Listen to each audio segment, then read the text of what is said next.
Օրերս համացանցում տեսանյութ էր շրջանառվում, որում երևում էր, թե ինչպես է Մայրաքաղաքի Փափազյան փողոցում հանդիպակաց երթևեկում ջիպ մակնիշի ավտոմեքենայի վարորդը։ Համացանցում տեղ գտած մի տեսանյութում էլ աշտարակի խճուղում նույն կերպ վարում էր Հոնդայի վարորդը։ Այս երկու դեպքով էլ Երևանի պարեկները հայտնաբերել են վարորդներին։ Նրանց նկատմամբ կազմվել են վարչական իրավախախտման վերաբերյալ համապատասխան արձանագրություններ։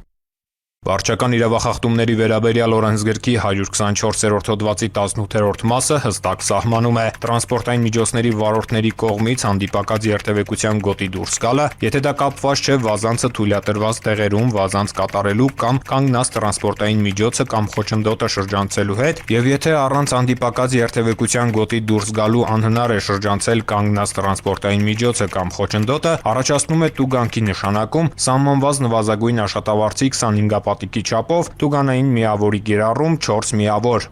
Հարգելի վարորդներ, Ներքին գործերի նախարարության ոստիկանությունը հորդորում է խստագույնս պահպանել ճանապարհային երթևեկության կանոնները, հարգել երթևեկությունը ձեզ հետ կիսող մյուս մասնակիցներին։